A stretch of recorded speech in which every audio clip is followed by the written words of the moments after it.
오늘 말씀은 마가복음 5장입니다.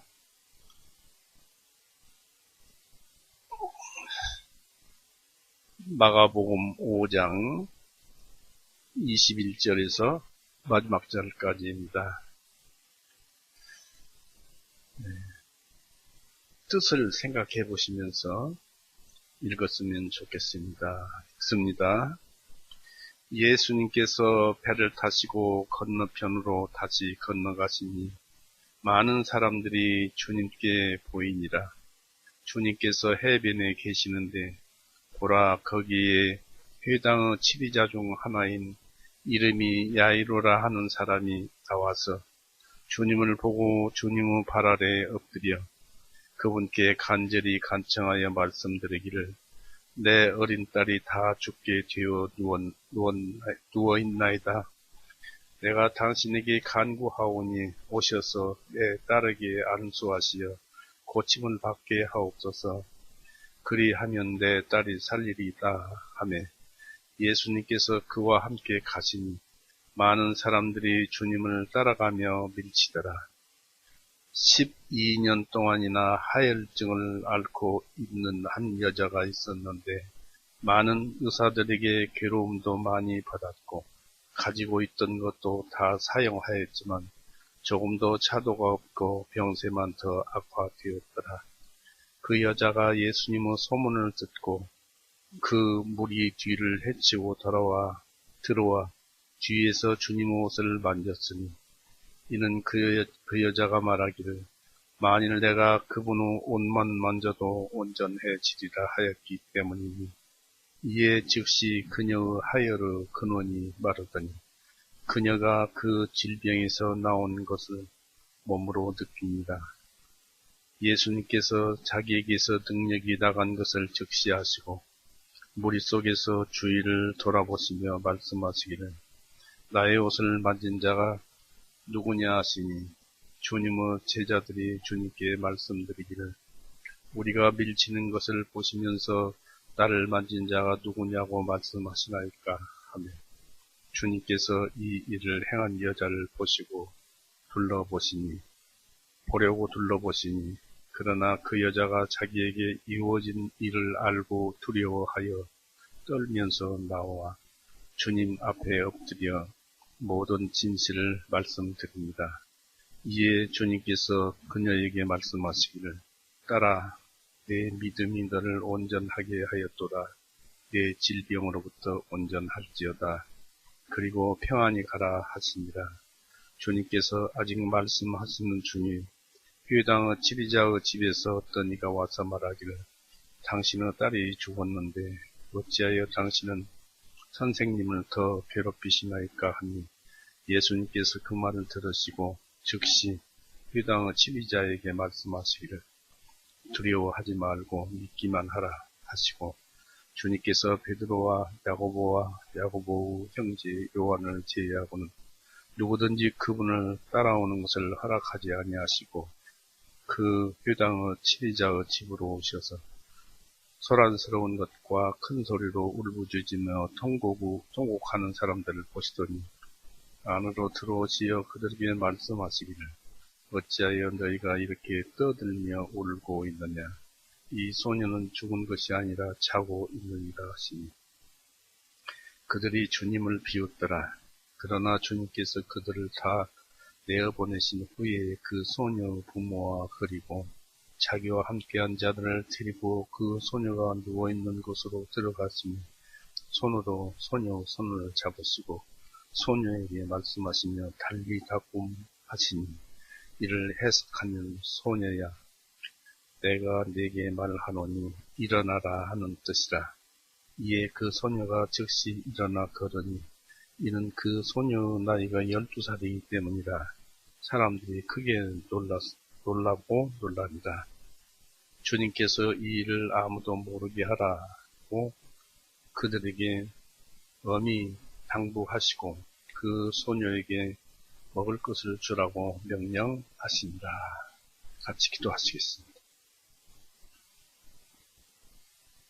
사랑이 많으신 하나님 아버지, 어제나 오늘이나 영원토록 우리에게 구원을 베풀어 주시며 또 주님의 구원을 받을 만할 때 받으라 하셨고 또 이같이 큰 구원을 등한히 여기며 어찌하리요 하신 그 말씀대로 우리는 미리 앞서서 주님의 말씀을 들어 주님의 은혜로 죄사함을 받고 주님과 함께 주님의 말씀을 듣고 있습니다. 그러나 우리의 삶은 여전히 구원 전이나 이전이나 지금이나 똑같은 것 같아서 항상 우리는 그러한 것들이 짐이 되고 또 힘들어 하기도 합니다. 그러나 주님께서는 그 크신 능력으로 우리로 하여금 온전하다, 걱정하지 말고 평안히 걸어가라고 하십니다. 참으로 감사합니다. 오늘도 우리에게 이 말씀을 주심으로써 주님께서 어떠한 분이신가, 우리에게 어떤 분이신가 참으로 나타내 보여주시오니 더더욱 감사합니다. 끝나는 시간까지 주님께서만 함께하여 주시옵소서. 또 구하옵기는 우리 주변의 모든 형제 자매입니다. 그리고 우리가 알지 못하는 분들, 그분들에게도 주님 구원의 손길을 내어 미시옵소서. 또 구하옵기는 세상의 환난과 고통으로부터 우리 교회 형제 자매들 또 그 가족들을 보호하여 주옵시고 지켜 주옵소서. 세상이 마지막으로 치달으려고 주님께서 역사하시는지 우리의 생각이지 알 수 없지만 갈수록 악하여져 갑니다. 그러나 우리 뜻대로 마옵시고 주님 뜻대로 하시옵소서. 우리를 죄에서 영원히 구원해 놓으시고 이제 믿기만 하라고 하시는 우리 구주 예수 그리스도 이름으로 기도드렸사옵나이다. 아멘. 네, 반갑습니다. 네, 오늘은 자주 들어보시던 회당장 야이로의 딸 병을 죽은 것을 살리신 것과 또 12해를 하혈증 또는 혈루증을 앓고 있는 여인을 예수님께서 구원해 주신 그런 사건의 두 이야기를 이렇게 기록을 해놨는데 어디까지 가려는데 이제 시간이 또 주님께서 말씀해 주실 것입니다.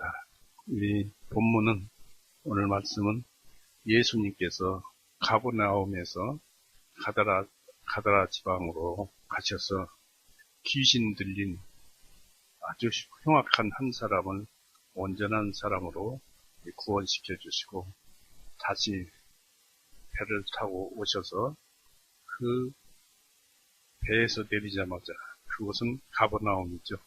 가버나움에 도착하자마자 주님을 기다리는 사람들이 많은 사람들이 가버나움 해변으로 보여들었습니다. 마가복음 51장 첫 구절이 그렇죠. 그곳에 그 가버나움 회당 치리자 중 하나인 야이로가 주님을 보고 주님 발 앞에 엎드려서 내 어린 딸이 다 죽게 되었습니다. 그래서 주님께서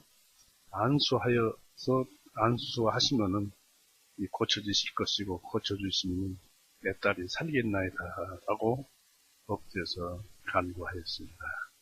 이 야이로는 가버나움 회당장 중에 하나였음에도 모든 지위를 내려놓고 유대교나 이런 것들을 내려놓고 그냥 땅에 엎드려서 예수님께 간구하였습니다.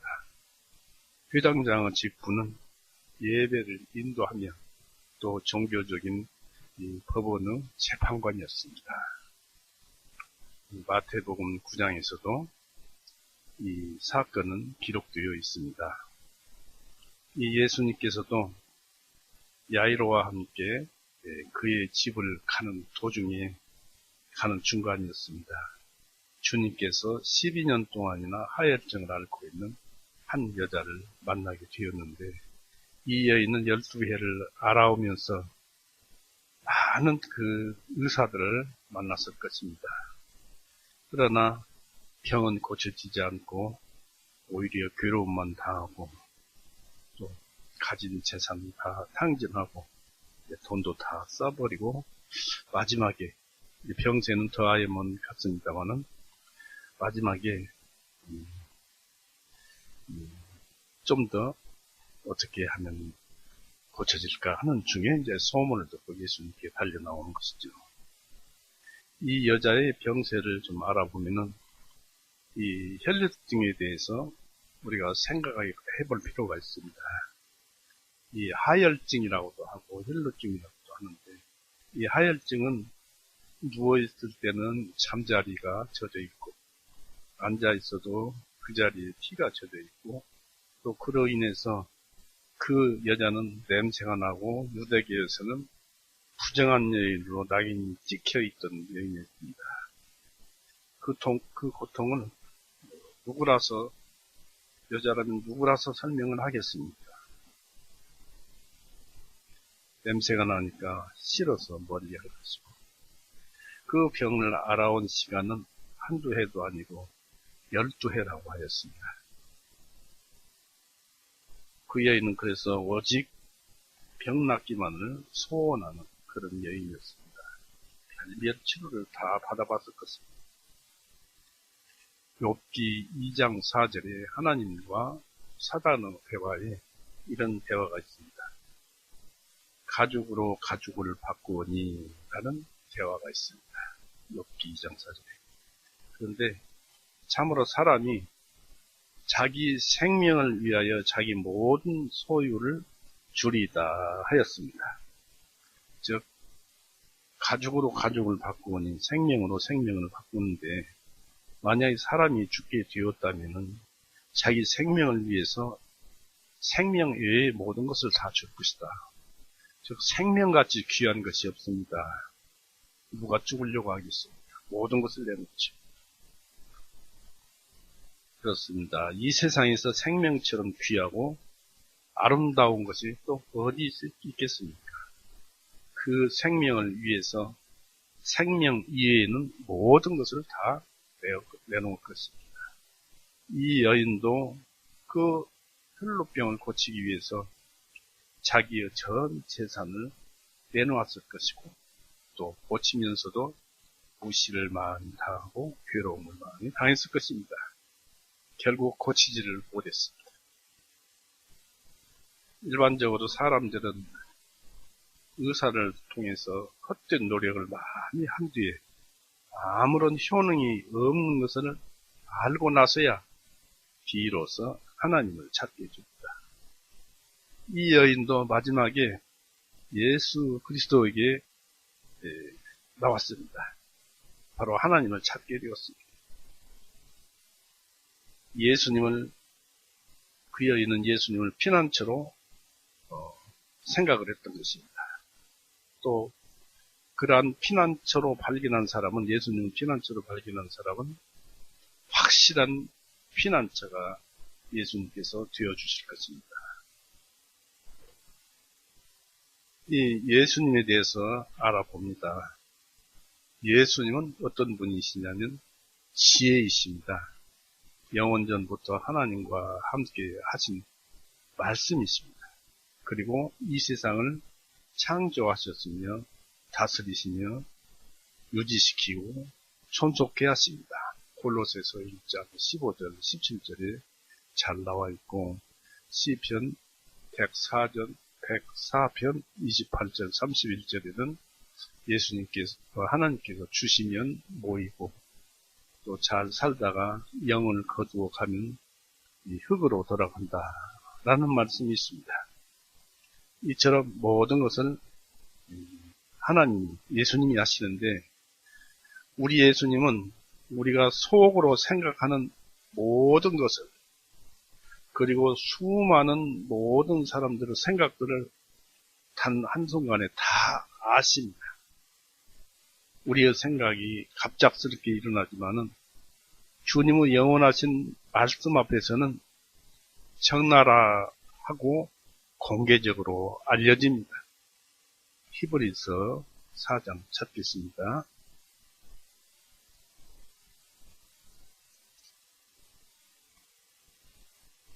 히브리서 4장 12절, 13절 보시겠습니다. 이는 하나님의 말씀은 살아있고 강력한 힘이 있어 어떤 양날선 검보다도 예리하여, 이런 말씀을 사람들이 잘 안 믿어요.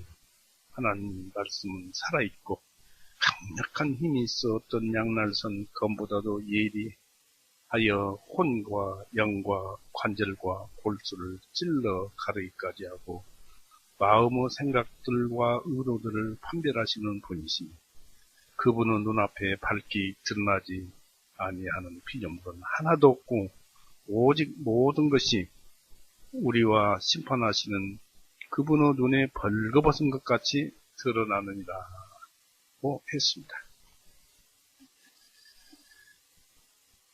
그래서 공개적으로 사람들이 알려지는 것인데, 왜 그러냐면 예수님이신 말씀이 만물을 창조하셨어요. 그리고 섭리하심으로써 인간은 의지와 무엇을 해야겠다, 이것을 해야겠다, 저것을 해야겠다는 그러한 의지와 또 생각, 그 생각에서 자신이 스스로 자유롭게 생각하고 있다는 그 마음과 모든 생각, 또한 그에 따르는 모든 행위도 하나의 피조물로서 이 세상 모든 것들은 하나님, 곧 예수님 말씀에 의해서 창조되었고 지금도 창조되고 유지되고 존속되어 가고 있습니다. 골로새서 찾아봅시다. 아까 안 찾았었는데 골로새서 1장 15절 17절 찾아봅니다. 그분은 보이지 예수님을 가리키며 지칭합니다. 그분은 보이지 아니하시는 하나님의 형상이시요 모든 피조물로 처음 나신 분이시니 이는 모든 것들이 그분에 의하여 창조되었기 때문이다. 하늘에 있는 것들과 땅 위에 있는 보이는 것들과 보이지 아니하는 것들과 왕좌들이나 주권들이나 정사들이나 권능들이나 모든 것들이 그분에 의하여 창조되고 또 그분을 위하여 창조되었습니다. 그분은 모든 것들보다 먼저 계시고 모든 것들은 그분에 의하여 존속하느니라고 여기 기록되어 있습니다. 또 잠언서, 그 전에 많이 찾았던 그 성경 구절입니다만은 잠언서 16장 찾아보십시오.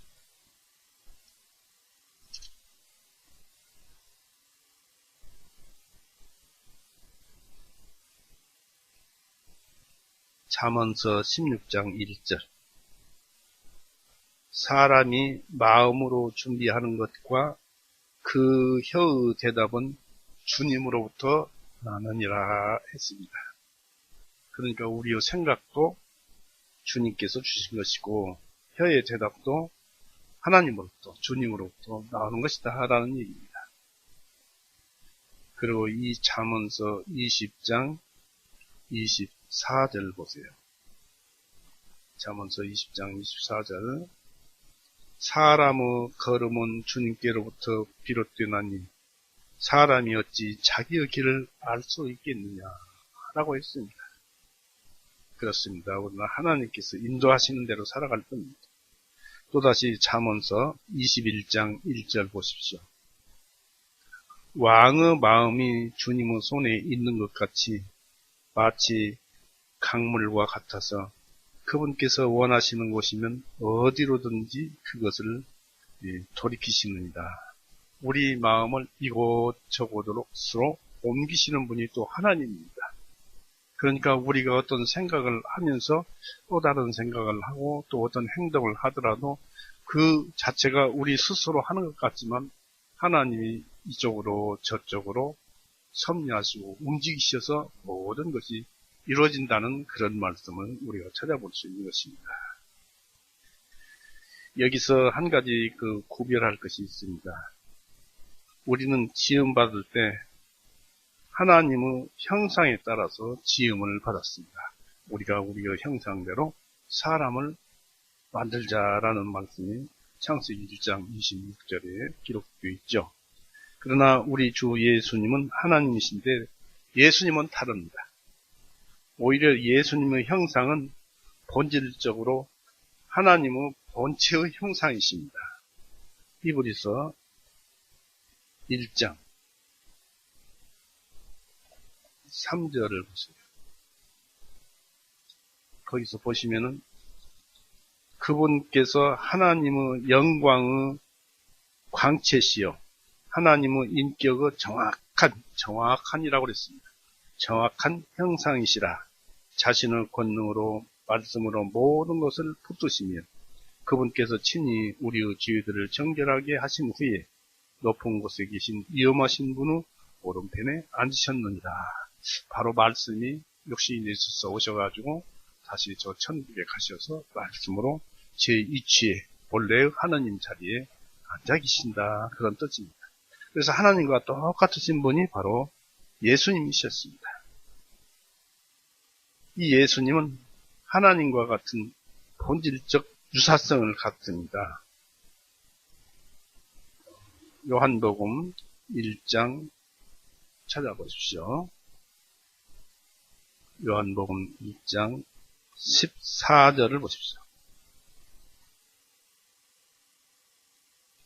여기 보시면 그 말씀이 육신이 되어 우리 가운데 거하셨나니 태초의 말씀이 계시고 그 말씀은 하나님이시라 했는데 그 말씀이 육신이 되어 우리 가운데 거하셨나니 우리가 주님의 영광을 보며 아버지여 독생하신 분의 영광이요 은혜와 진리가 충만하더라.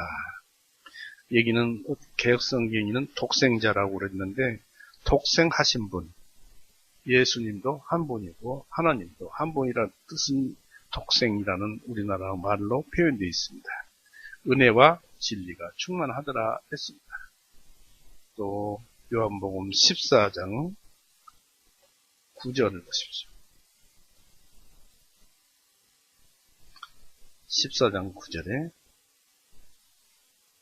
예수님께서 그에게 말씀하시기를 빌립아 내가 이토록 오랫동안 너희와 함께 있었는데 네가 아직도 나를 알지 못하느냐?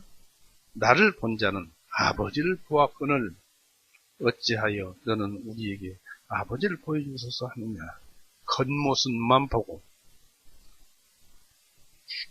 죽어야 할 육신을 입고 오신 예수님의 육신만 보고 속에 계시는 하나님을 보지 못한 것입니다. 바로 예수님을 보면은 하나님을 본 것이라고 한 것입니다. 그렇습니다. 여기서 모든 피조물보다 먼저라는 말이 있는데 모든 피조물보다 먼저라는 뜻은 영혼을 나타내는 이 성경의 표현 방법입니다. 잠언서 8장 한번 보십시오. 이 잠언서 8장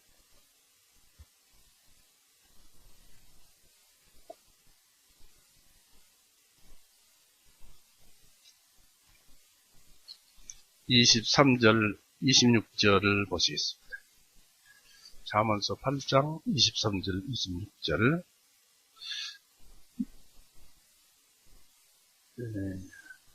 22절을 봐야 이분이 예수님인 줄 아시겠습니다. 22절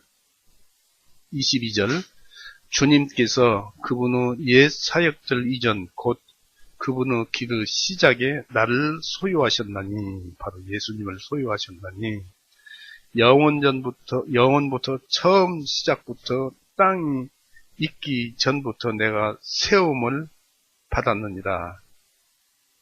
기품들이 없었을 때 내가 드러났으며 물이 풍부한 산들이 없었을 때라. 산들이 정착되기 전에 작은 산들이 있기 전에 내가 드러났으니 그분께서 아직 땅도 돌도 세상의 가장 높은 것도 흙도 만들지 아니하셨을 때라. 그분께서 하늘들을 준비하실 때 내가 거기 있었고 그분께서 기쁨의 표면 위에 원을 그리실 때에 내가 거기 있었느니라. 바로 모든 것을 만드신 분이 바로 말씀인데 그 말씀이 같이 있었다. 즉 예수님이 자기의 행적을 여기서 나타내고 있습니다.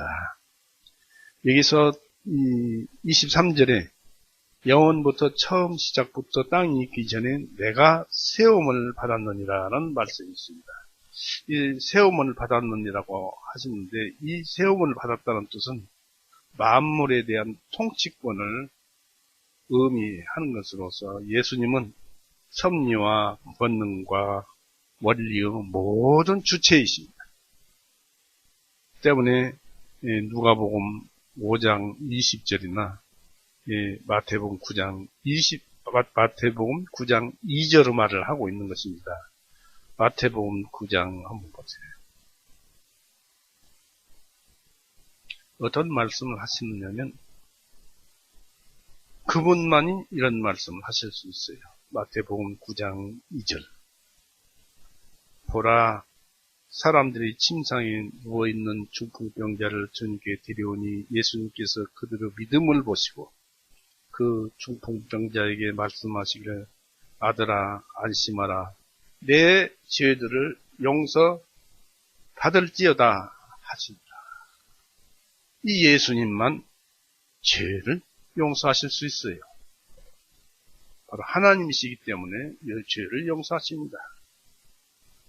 모든 죄는 하나님께 짓는 것인데 하나님께 용서받아야 되는데 예수님께서 내 죄들을 용서받을지어다.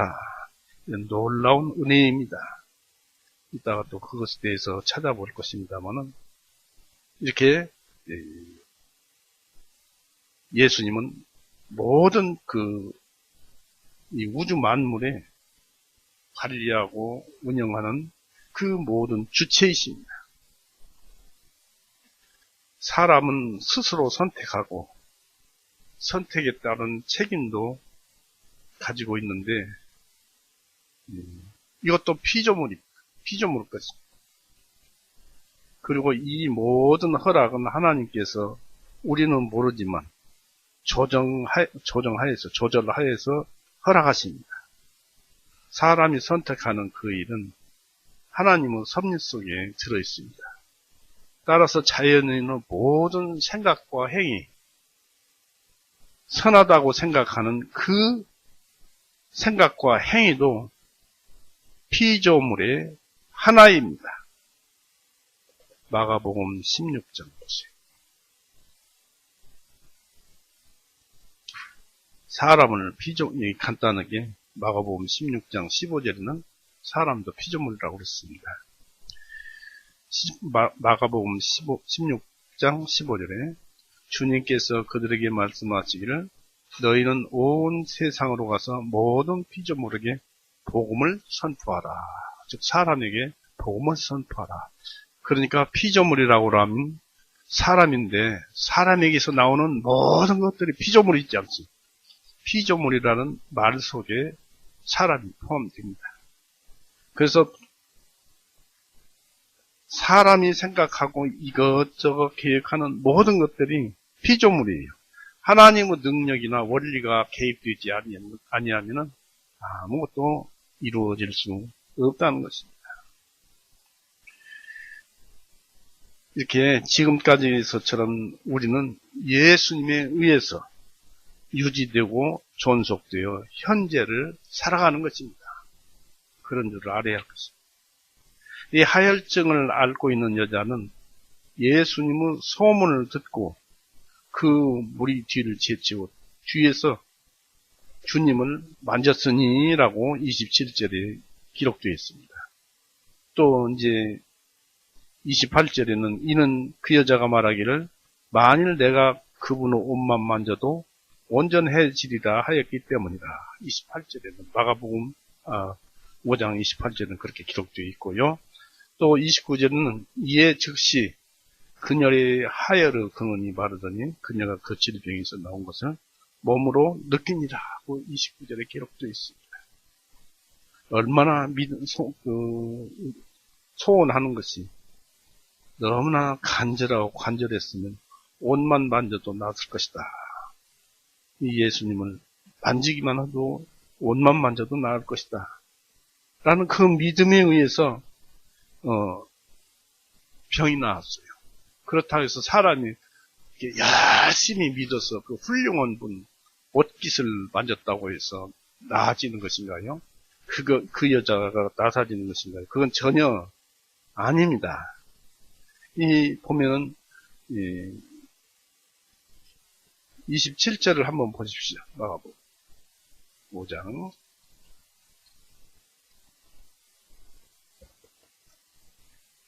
5장 27절에 그 여자가 예수님의 소문을 듣고 있습니다. 예수님이 어떤 분이신가를 소문을 들었어요. 그렇기 때문에 이 소문을 듣고 알아낸 것입니다. 아, 예수님이 어떤 분이신가 알아낸 것입니다. 자, 그 전에 우리가 죄에 대해서 생각해 봐야 합니다. 죄를 아무리 구원받은 사람이라고 해도 죄를 잘 몰라요. 죄의 진정한 그 죄의 참모습을 보지를 못합니다. 그저 범죄하면 죄인 줄 압니다. 사람이 나쁜 마음, 악한 생각, 또 남에게 해코지하고 그러면 그것이 죄인 줄 압니다. 이 죄란 사람에 있어서 영혼의 질병입니다. 우리 영혼의 질병. 죄인들은 영적으로 병든 자들입니다.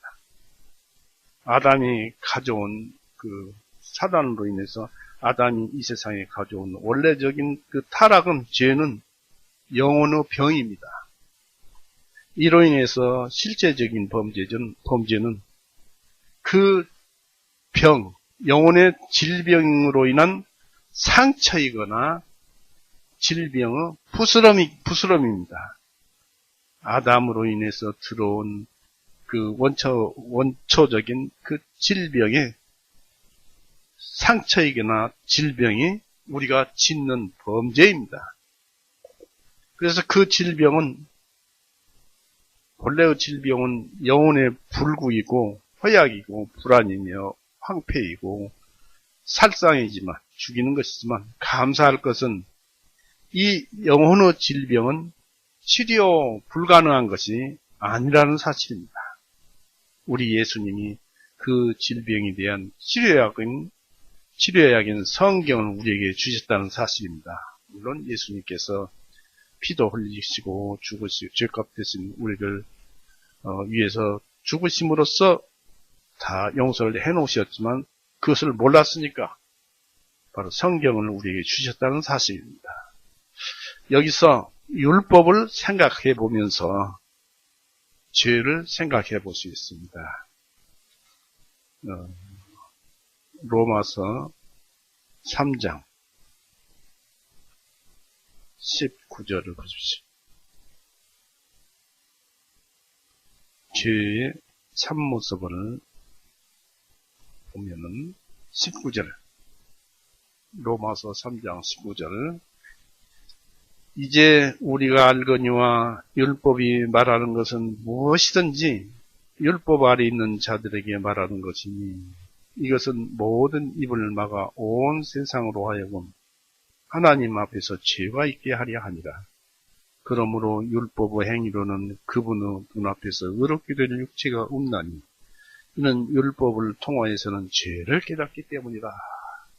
율법이라는 것은 구약 성경에 613가지 하라 하지 말라는 그 금령이죠. 그 하나님 말씀이죠. 그리고 또 우리 양심이기도 합니다. 양심이나 율법이나 비슷하고 같은 내용인데 이 율법을 하나님께서 주신 것은 죄를 깨닫게 하려 함이라. 이 죄를 깨닫게 하려 함이라는 것이 무슨 말씀입니까? 613가지의 법령을 주시면서 그 법을 어기지 않는 사람이 하나도 없습니다.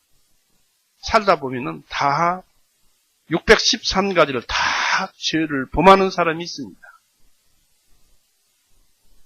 그런데도 그 율법 아래 살면은 죄를 범하는 자다라고 합니다. 아까도 말씀을 드렸지만 율법은 그 영혼의 그 본래적인 질병에 상처난 것을 알려주고, 제사율법은 치료법을 알려주지만은, 제사율법은 치료를 알려주지만, 원래의 질병은 끊임없이 상처를 만들어냅니다. 그런데 알다시피 이 율법이 있으니까 살다 보니까 죄를 짓지요. 그래서 이제 제사를 드리고 용서함을 받습니다. 또 죄를 짓고 제사율법으로 희생제사를 드리고 용서를 받습니다. 아무리 해도 그것은 연속적이기 끝이 없어요.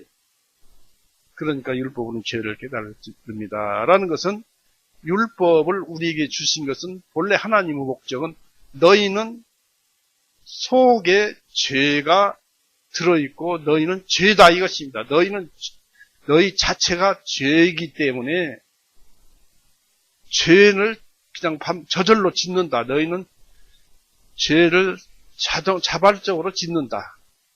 즉 율법을 준 것은 너희가 본래 태생이 죄라는 것을 알라고 주신 것입니다.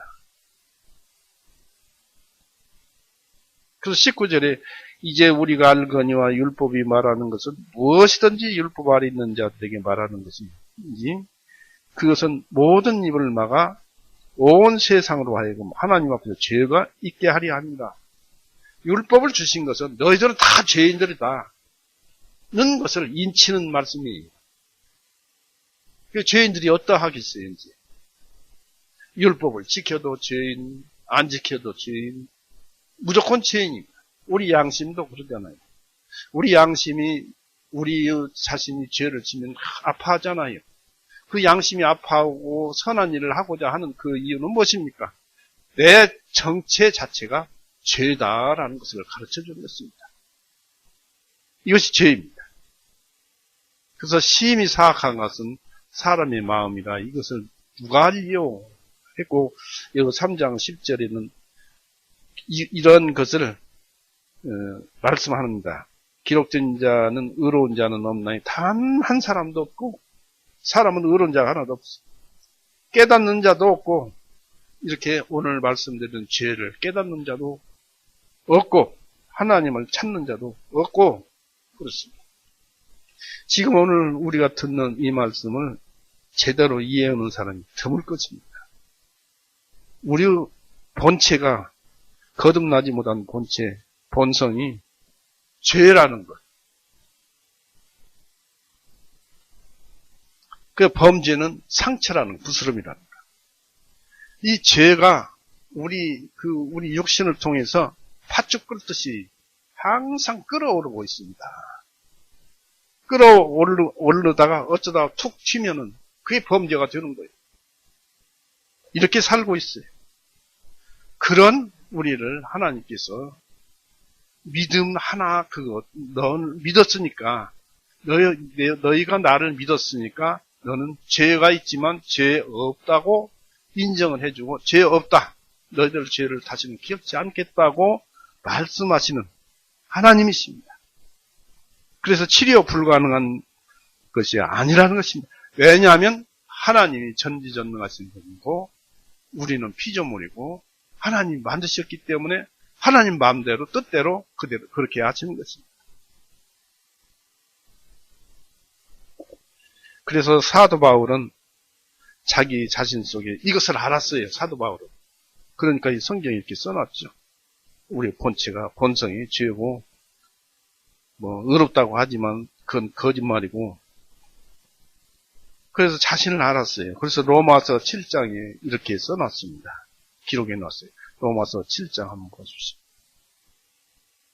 끊임없이 상처를 만들어내고, 나는 그러고 싶지 않는데 계속 죄가 나옵니다. 내 본성 자체가 죄인데 어떻게 할 것입니까? 믿음 하나 때문에 우리는 버티고 사는 거죠. 로마서 7장 24절 한번 보십시오.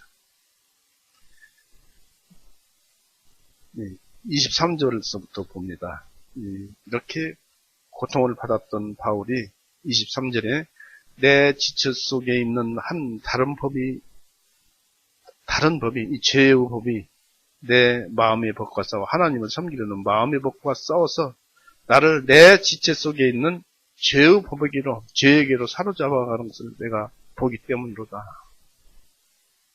죄가 그냥 지배를 하더라 그런 얘기입니다. 그러니까 24절에 오호라 나는 공고한 사람이로다. 이 사망의 몸에서 누가 나를 건져내리요. 그러면서 예수 그리스도 우리 주님을 통하여 내가 하나님께 감사하노다. 그런즉 내 자신이 마음으로는 하나님 법을 섬기되 육신으로는 죄의 법을 섬기노다. 이건 죄라는 우리 아까까지 얘기한 죄, 본성의 죄. 1절에 8장 1절에 그러므로 이제 그리스도 예수님 안에 있는 자들에게는 결코 정죄함이 없나니 이들은 육신을 따라 행하지 아니하고 오히려 성령님을 따르느니라. 믿음을 따르느니라라니. 왜 믿으면서도 죄에 안 짓습니까? 그러나 믿음에 의해서 살아가기 때문에 성령님을 따른다. 죄가 아무리 끌어오르지만 하나님은 성령님을 따라서 산다고 인정을 해준다. 이것입니다. 그러니까 구원을 받으라는 것입니다.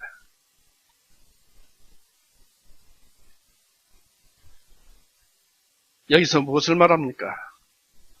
우리 피조물로 지은 죄는 하나님만이 용서하실 수 있는 것입니다. 죄를 용서해 주시는 그 하나님이 바로 예수님이십니다. 나를 본 자는 아버지를 보았고. 마태복음 9장 6절 또 한번 보십시오.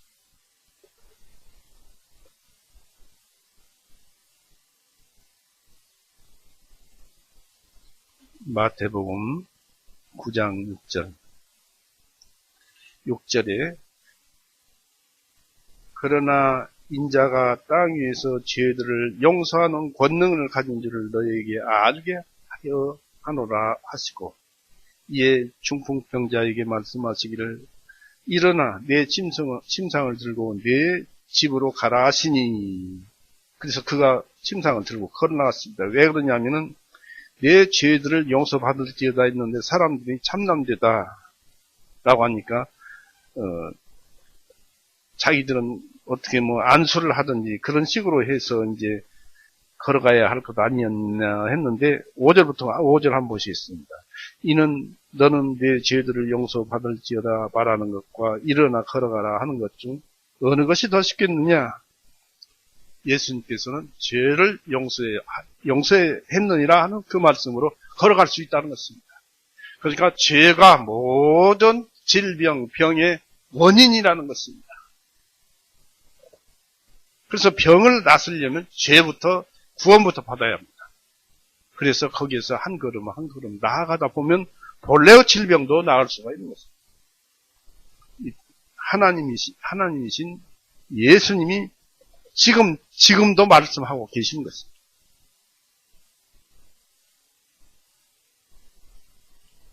바로 이 여자는 창세기에서부터 말씀하시는 여자의 후손 또는 메시아, 그리스도, 구원자, 그분이 바로 예수님이심을 알았습니다. 그래서 죄를 깨달은 그 구약 성도들은 그렇게 애타도록 메시아이신 예수님을 기다려왔고 또한 예수님은 그 성령님에 의해서 구원을 받고 편히 쉬고 있는 것입니다.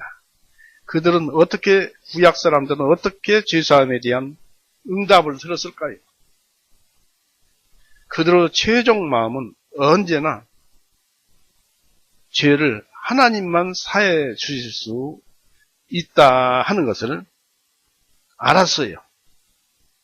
창세기서부터 오신 예수님, 또 선지자를 통해서 말씀하신 그 예수님, 또 하나님이 우리와 함께 하리다, 할 것이다, 임마누엘 하리다는 말씀도 있고,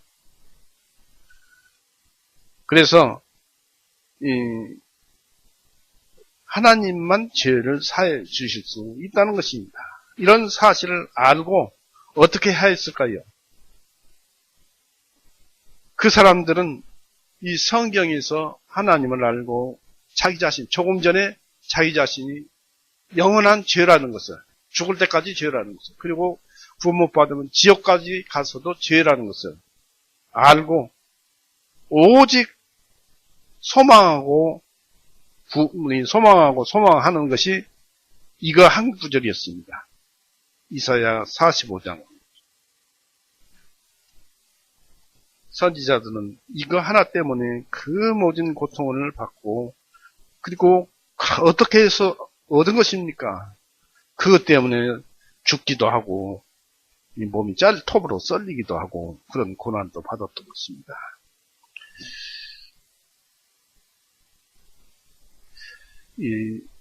이사야 45장 22절 보십시오.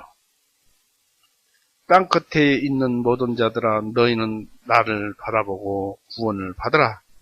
이는 내가 하나님이요 다른 이가 없기 때문이라 해서 구원을 받으라 했습니다. 근데 개역성경에는 너희는 나를 앙망하라. 앙망이라는 것은 이러이러한 것을 허락해 주시옵소서라는 뜻입니다. 즉 죄를 용서해 주옵소서라는 뜻입니다. 앙망이란 말이. 나를 앙망하라. 그래서 구원을 받으라 이것입니다.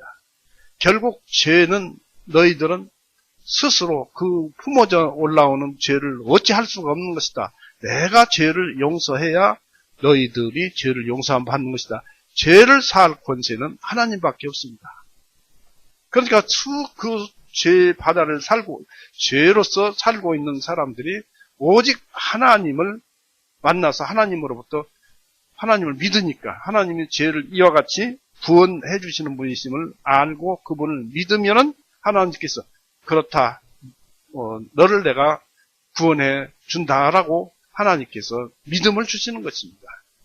그렇게 해서 구약 사람들도 구원을 받았어요.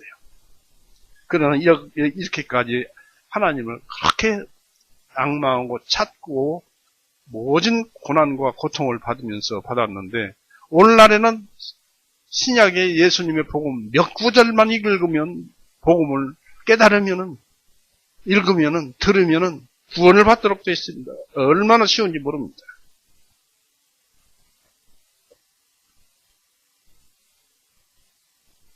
그래서 하나님만 사해 주실 수 있는 그 죄사함을 앙망하였던 것입니다. 오직 소원하는 것이 죄사함 받는 것 뿐이었습니다. 그래서 하나님은 인자와 자비가 넘치는 곧 사랑의 하나님이심을 알게 됩니다. 누가 죄뿐인데 그런 사람을 의롭다 하시겠습니까? 하나님 한 분뿐이 없습니다. 이 하혈증에 걸린 이 여인은 하나님의 기뻐하심에 의해서 하나님 곧 메시아이신 예수님을 소문으로 듣고 성령에 인도되어서 예수님의 자비를 얻고자 감히 예수님의 옷만 만져도 온전해지리라, 나으리라 하고 굳게 믿었던 것입니다. 바로 이 여인도 이스라엘 여인이니까 메시아를 알고 있고 그분이 어떤 분이신가를 알고 있는데, 이 예수님이 메시아임을 굳게 믿었던 것입니다. 그분만이 나를 낫게 해주고 구원시켜 주실 것이다. 그러면 이 여인은 어떻게 믿었을까요? 마태복음 11장 한번 보십시오.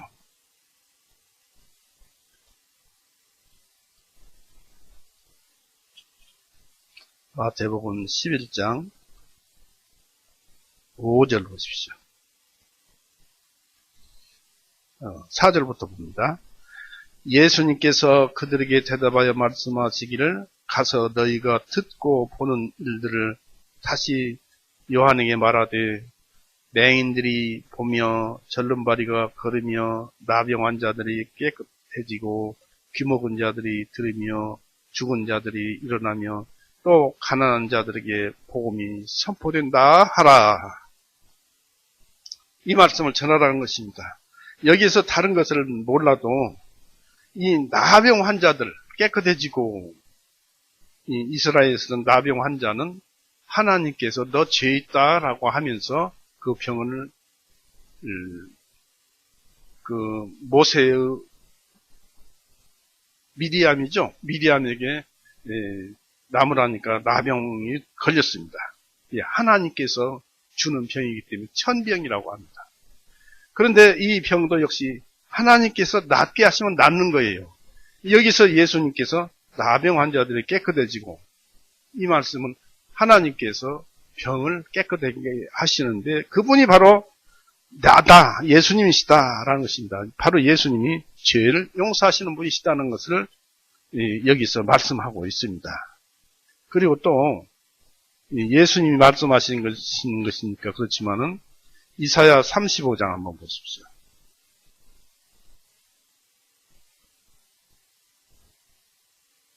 바로 예수님께서 이 말씀을 인용하신 것입니다. 이사야 35장 5절 6절 보십시오.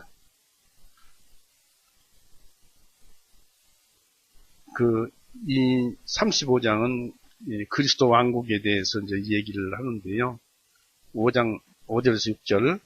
그때 맹인들의 눈이 뜨이며 귀먹은 자들의 귀가 열려질 것이며 그때 저는 자가 사슴같이 뛰고 말 못하는 자의 혀는 노래하리니 이는 광야에서 물이 솟아나며 사막에서는 시내가 흐르기 때문이라 했습니다. 예, 보면 이 4절을 또 읽어봐야 왜 이런 말씀이 나왔는가 알겠네요.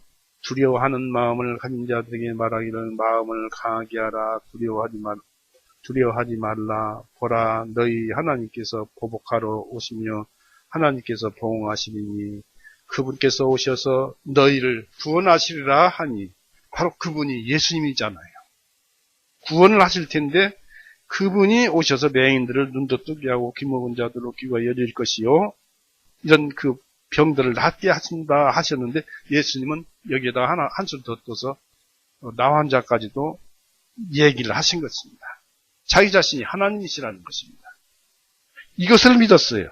그래서 예수님이 메시아이신 것을 병을 낫게 하신 분이심을 이 혈루병 걸린 여인이 온전히 똑똑하게 확실하게 믿었던 것입니다. 이 여자는 가산도 탕진하고 그때서야 예수님을 알고 온전히 예수님께 자신의 질병 치유를 마음속에서 맡겼던 것입니다. 피조물이 생명을 바로 하나님을 영접하면 피조물이 생명이 되어버립니다. 이 여인은 질병이 나았습니다. 29절 마가복음 5장 29절 보시면은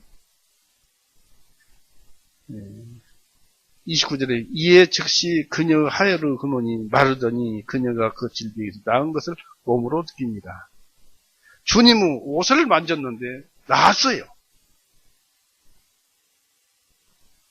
이 여인은 선지자들이 하나님으로부터 힘을 얻어 병을 고쳐준 것이 아니라 하나님 아들이신 하나님으로서 당신의 힘에 의하여 질병을 고쳤던 것입니다. 이 여인의 신앙은 대단했습니다. 이렇게 믿었기 때문에. 이 신앙이 대단하듯 치유도 순간적으로 이루어졌습니다. 이처럼 하혈증이라는 죄의 병을 고쳐주신 예수님은 피조물들이 자신이 죄 그 자체임을 깨닫고 죄사함으로 인해서 구원을 앙망한다면 그 구원도 순간적으로 앙망하는 자에게 이루어질 것이다 라는 것입니다. 바로 믿음은 선물이잖아요. 하나님께서 주시는 선물이잖아요. 에베소서 2장 8절에 이 믿음은 하나님의 선물이라고 했습니다. 이걸 받기만 하면은 우리는 생명을 얻어서 하나님의 아들이 자녀가 되는 것입니다. 예수님께서는 자기에게서 능력이 나간 것을 또는 예수님께서 그런 여인이 올 것을 알고 또 옷깃을 만질 것도 다 아시는 분이십니다. 하나님이십니다. 다 아신 거예요.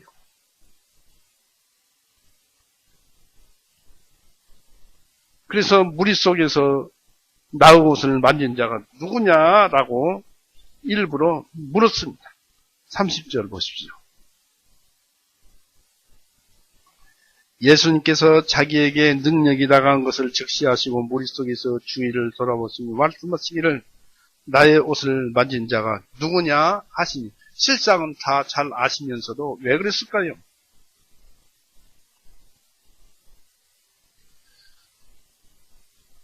그 예수님께서는 능력이 자기에게서 나감으로 능력의 나간 만큼 결핍 때문에 그것을 아신 것이 아니고 한 영혼이 믿음으로 질병이 나음을 보시고 이 여자가 믿었기 때문에 그 믿음으로 질병을 예수님께서 질병을 낫게 하셨지만 그 질병이 나음을 보시고 구원해 주실 때에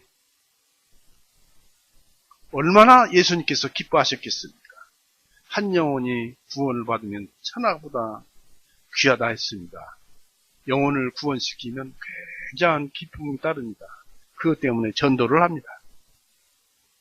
그 기쁨과 함께 그 여인의 행위가 옳다고 여인의 신앙을 칭찬하고 격려하기 위해서 어디 있느냐라고 물어보신 것입니다. 또한 신유, 하나님께서 병을 치유해 주시는 그 신유 은혜를 제가 하시기 위함이었어요. 병을 나았지만 아무 내력도 없이 병이 나아버리면 이상하잖아요. 그것을 나았지만은 예수님께서 내가 낫게 하신 것이다 라고 재차 허가해 주시는 것입니다. 제가 하시기 위함이었습니다. 예수님은 이미 그 여인을 미리 보고 있었던 것입니다. 31절, 32절 보십시오. 주님의 제자들이 주님께 말씀드리기를 무리가 밀치는 것을 보시면서 나를 만진 자가 누구냐고 말씀하시나이까 하며 주님께서 이 일을 행한 여자를 보려고 둘러보시니 육신의 눈으로는 둘러봐야 할 테지만 신의 눈으로는 보고 있었습니다. 모든 능력을 이미 그 여인에게 행했기 때문에 그렇습니다.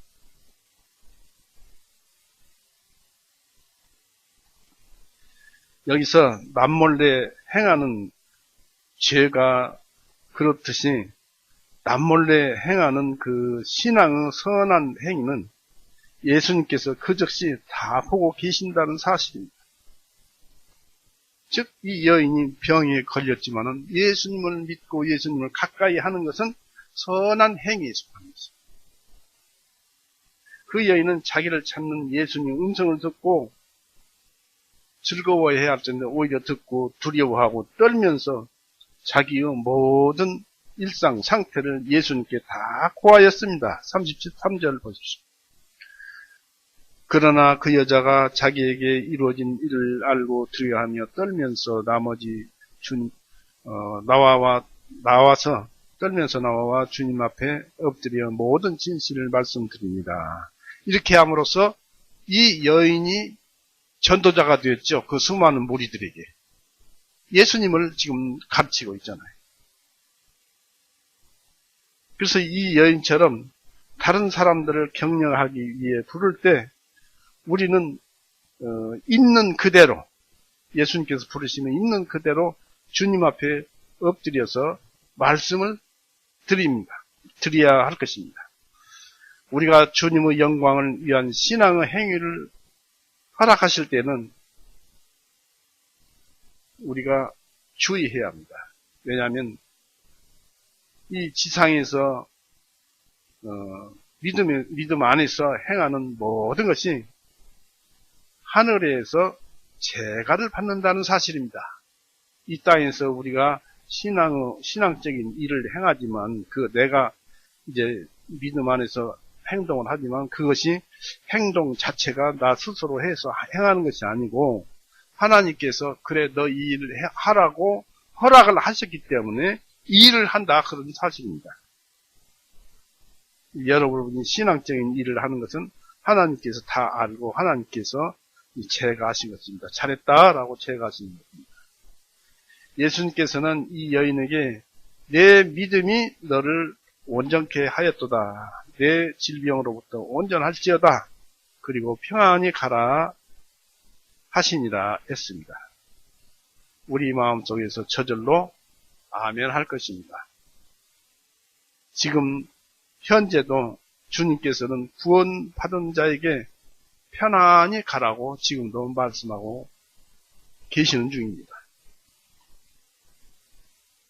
이 말씀은 무엇보다도 주님 앞에 그 여인이 정직하고 솔직하였기 때문입니다.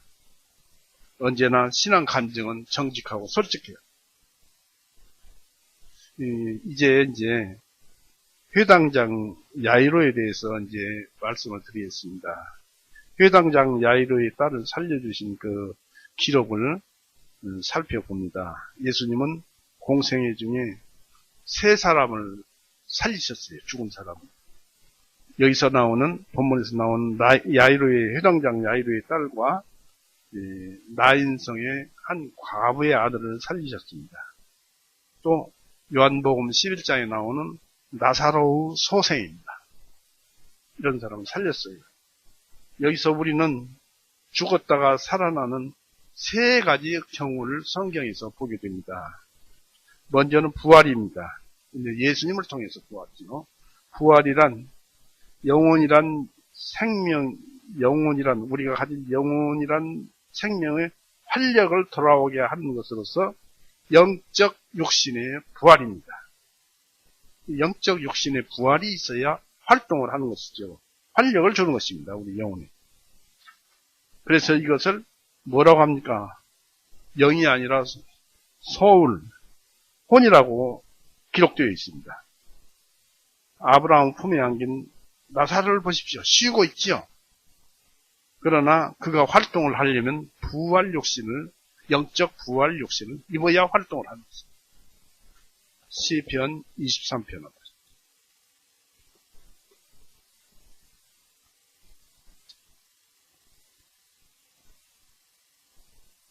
시편 23편 3절. 그분께서 내 혼을 소생시키시며, 사람에게는 영혼이 있는데 혼이 있어야 영이 활동을 하는 것입니다. 그분께서 내 혼을 소생시키시며 그분께서 자신의 이름을 위하여 나를 의의 길들이 인도하시는도다 라고 했습니다. 그리고 이제 그 다음에 살아나는 것은 소생입니다. 죽었다가 살아나는 것. 죽은 시체로 사람이 이제 죽지요. 죽은 시체지요. 천국이나 지옥이 아니라 다시 죽었던 그 시체를 도로 입어서 사는 것. 이걸 소생이에요. 즉 죽은 시체에서 떠나있던 영혼이 되돌아오는 것을 소생이라고 말을 합니다. 여기서 회당장 야이로의 딸이라든지 나사로라든지 또 나인성의 과부의 아들이라든지 이런 사람들은 여기에 속합니다. 그 다음 이제 세 번째는 하나님을 찾음으로써 잃어버렸던 정신, 마음이 깨어나는 것을 말합니다. 우리가 뭔 일을 하다 보면 정신이 하나도 없죠. 그러다 정신을 차릴 때가 있습니다. 사사기 15장 한번 보십시오.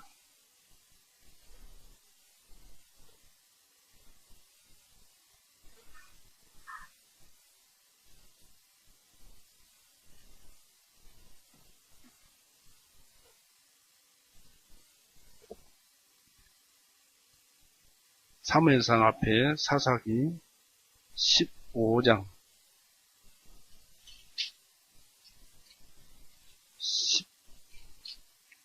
19절을 보십시오.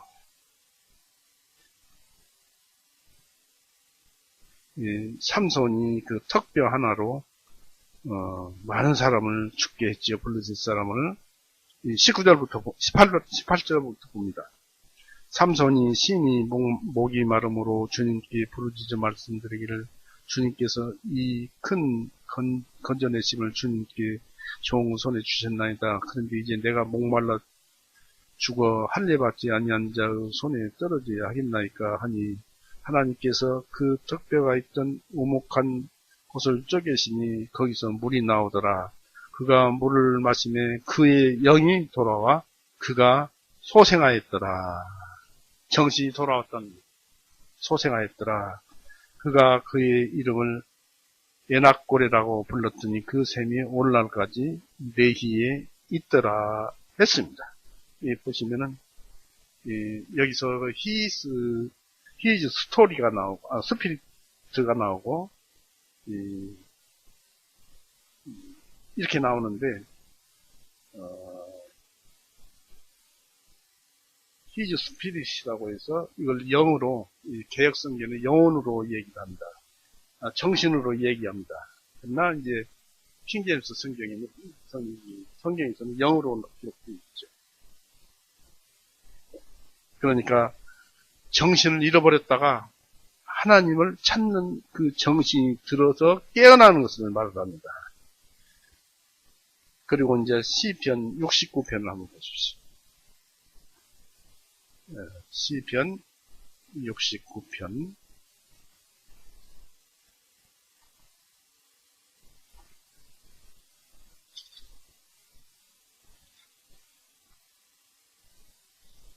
32절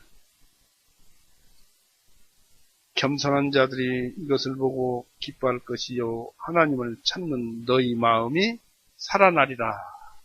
그러니까 우리가 하나님을 평소에 알고 뜻을 알아서 행하다가 또 세상 일에 휩쓸리면 잃어버리잖아요. 하나님 생각을 잃어버리잖아요. 그 정신을 놓쳐버린 것입니다. 하나님 정신. 다시 여기서 다시 하나님을 생각하고 믿음 안에 회복되는 것을 여기서 일어난 말을 하는 것입니다.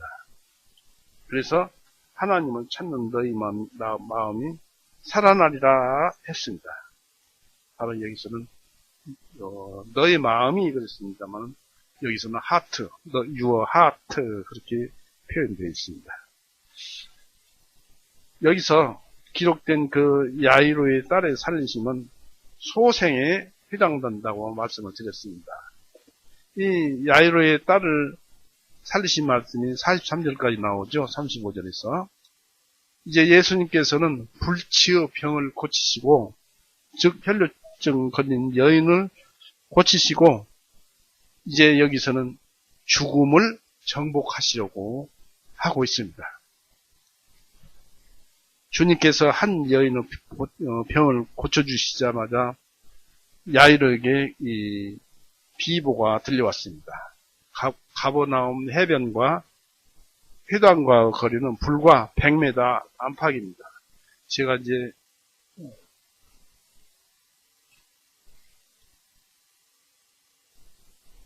성지순례시 이제 베드로 장모의 집도 보았고 가버나움 회당도 보았고 해변에서 멀지 않습니다. 한 100m 정도밖에 안 됩니다. 그런데 이 슬픈 소식이 들려왔어요. 생명이 존속하는 동안에는 소망도 있고 치료도 해볼 수 있는 것입니다.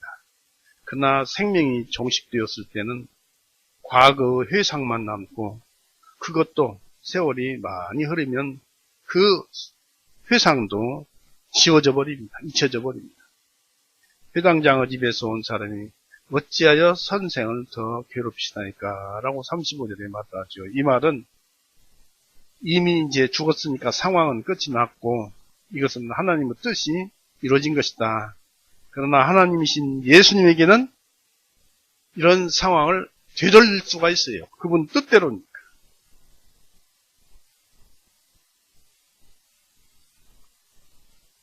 피조물을 만드신 분이 그걸 못 아시겠어요. 예수님께서는 창조주이십니다. 그분 그 입에서 두려워하지 말고 믿기만 하라. 믿음이 얼마나 소중합니까? 믿으라는 것입니다. 36절 보십시오. 마가복음 5장 36절. 예수님께서 그 말을 들으시고 즉시 회당의 지리자에게 말씀하시기를 두려워하지 말고 믿기만 하라 그런 얘기입니다. 믿어라. 믿기만 하라. 나를 믿기만 하라. 이렇게 믿음이란 이렇게 강력한 것입니다. 우리는 잘 믿지 않습니다. 그러나 성경은 이렇게 강력하다고 가르쳐 줍니다. 여러분 이런 믿음 있습니까? 없어도 있어야 합니다. 강력한 믿음이 필요합니다. 요한일서 보십시오. 사도 요한도 그렇게 기록을 해놨어요. 요한일서 5장 요한일서 5장 4절 5절 이는 무엇이든지 하나님께로 더 난 것은 세상을 이기기 때문이라. 피조물이니까 당연히 이기죠. 세상을 이기기 때문이라. 세상을 이기는 승리는 이것이니 우리가 이길 수 있는 방법은 이것이니 곧 우리의 믿음이니라. 예수님께서 하나님의 아들이심을 믿는 자가 아니면 세상을 이기는 자가 누구냐? 예수님의 아들이심을 믿는 자는 구원을 받은 자로서 구원을 받은 자가 세상을 이기는 것이다. 세상을 이기는 자가 누구냐? 구원받은 자다. 그리고 믿음은 강력이고 그렇게 이루어진다는 얘기입니다. 하나님 말씀을 들으니까 그렇게 믿지요. 우리는 예수님께서 말씀하신 부활신앙을 가졌습니다. 그런 신앙을 가졌다면 죽을 때도 큰 도움이 됩니다. 사람은 누구를 막론하고 죽는 것을 두려워하고 살아갑니다. 누가 지금 죽어보라고 하십시오. 늙었다고. 그럼 욕합니다. 그것은 죽을 때 그런 생각을 하는 자가 참 내가 아니고 옛사람, 죄의 그 자체입니다. 죄의 본성, 타락한 본성. 옛사람이 나는 죽기 싫어하는 거예요. 죽을 때도. 그것이 죄라고 생각한다면 그리고 거듭난 자의 영은 예수님 품에 안겨서 그 영이 쉰다는 것을 아는 사람은 죽음과의 싸움에서 승리하거나 최소한 죽음에 대해서 두려움을 경감시켜 줄 것입니다.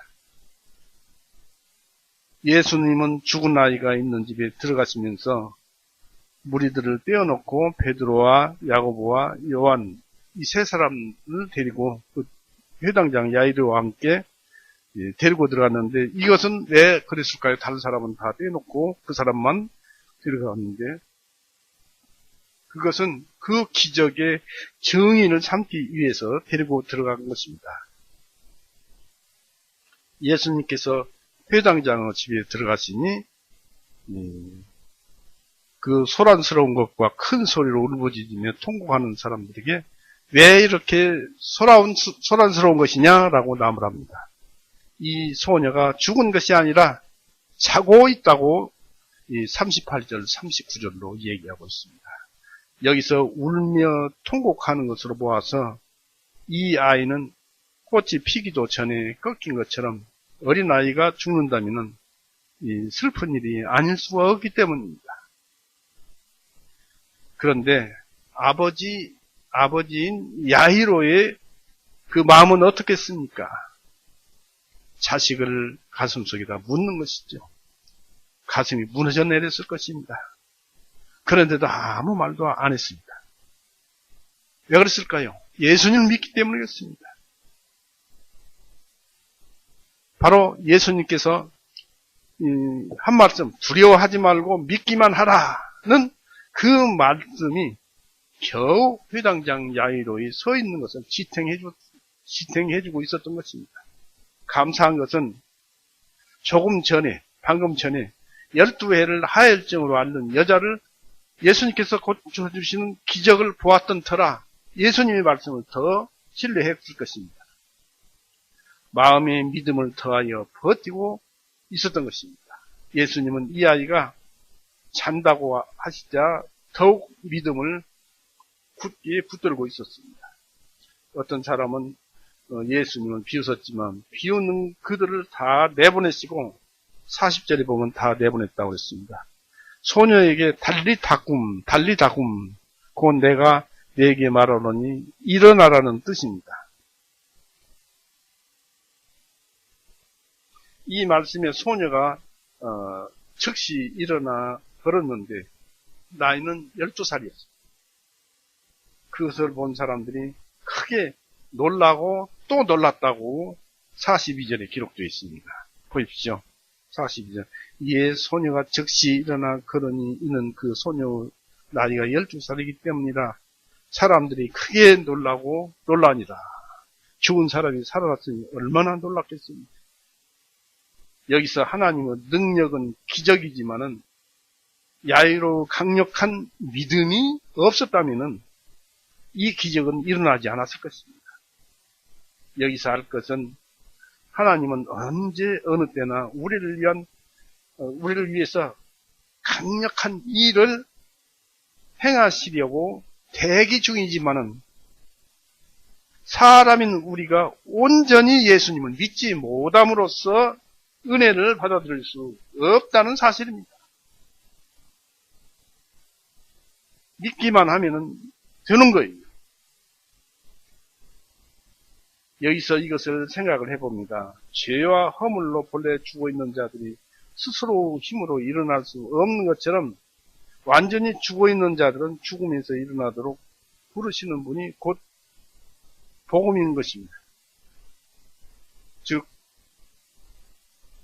일어나도록 하시는 분은 그 복음인데, 예수님의 말씀인데, 이것을 성경에서는 이렇게 말씀합니다. 에베소서 1장 한번 보십시오. 에베소서 1장 13절. 그분 안에서 너희도 진리의 말씀 곧 너희 구원의 복음을 들은 후에 그분을 신뢰하였으며 믿었으며 또한 믿은 후에 약속의 성령님으로 인치심을 받았나니. 이 믿음을 선물로 받는 순간, 예수님으로부터 하나님으로부터 사랑을 받는 순간 성령님으로 인치는 순간입니다. 이게 복음으로 살아나는 것입니다. 바로 이렇게 복음으로 여러분에게 불러가지고 구원을 받게 하시는 분은 바로 예수님이 영으로 오셔서 그 일을 행하시기 때문에, 달리 닦음 일어나라 하시기 때문에 구원을 받고 일어난 것입니다. 우리 예수님은 말씀으로 명령하시는 중에 큰 일을 하시고, 그리고 명령하신 말씀대로 명령하시는 중에서 큰 일을 하시되 명령하신 그 말씀대로만 역사를 하십니다. 에베소서 5장 14절을 보십시오.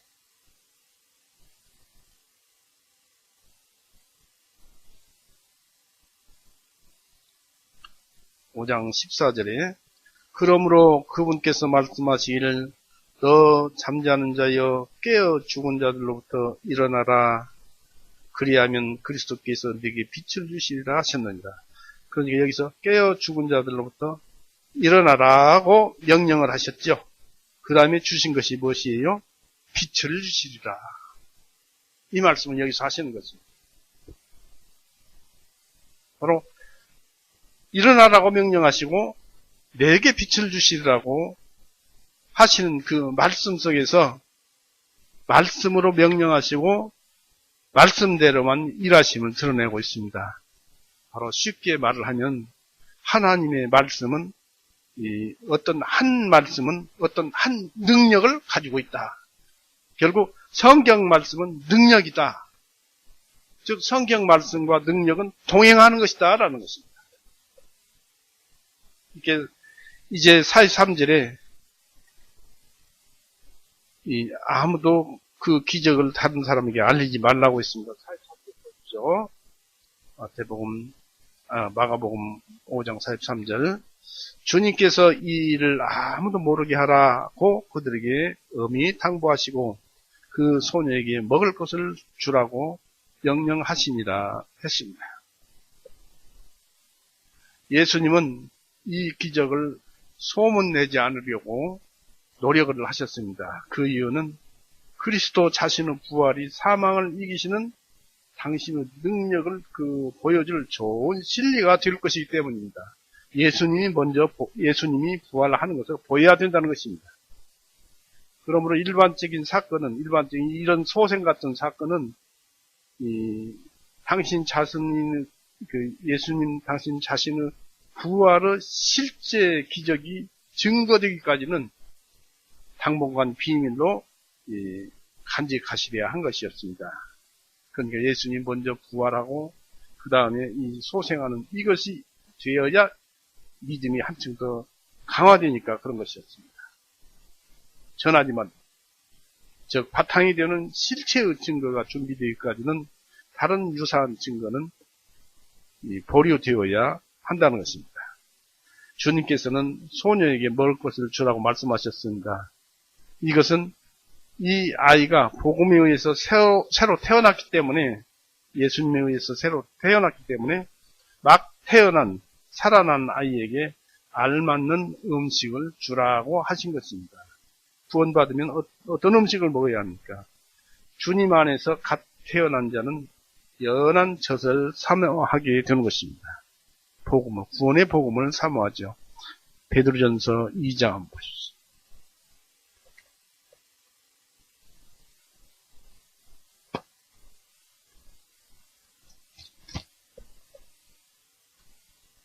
베드로전서 2장 1절 2절 그러므로 모든 악의와 모든 교활함과 이선과 시기와 비방하는 말을 버리고 새로 출생한 갓난 아이들 같이 순수한 말씀의 젖을 사모하라. 이는 그것으로 너희를 자라게 하려 하기 때문이다. 이 개역 성경에는 영적인 신령한 젖이라고 했는데 이 킹제임스 성경은 말씀의 젖을 사모하라고 했습니다. 신령한 젖이 무엇입니까? 이건 그러니까 성경을 변개한 것이죠. 말씀의 젖을 사모하라는 것입니다. 그래야 이 말씀을 듣고 그 말씀에서 자꾸 성장해 나가서 나중에는 아주 단단한 식물도 먹을 수가 있는 것입니다. 그래서 예수님께서는 먹을 것을 주어라. 신령한 것이 아니라 말씀의 젖을, 연한 젖을 사모하게 하는 그런 것을 주어라 하는 것입니다. 이 하나님은 인간을 창조하신 후에 식물을 주어서 먹게 하셨습니다. 창세기 1장 9절에 그렇게 나와 있죠. 그래서 주님은 생명을 주시면은 먹을 것도 준비해 주시는 완벽한 분이십니다. 우리에게 세상에 내놓고 그냥 너희들 마음대로 하라 하는 것이 아니고 피조물이 무엇을 합니까? 다 갖춰줍니다. 우리는 주님을 믿기만 하면 되는 것입니다. 마태복음 6장 25절 읽어보겠습니다.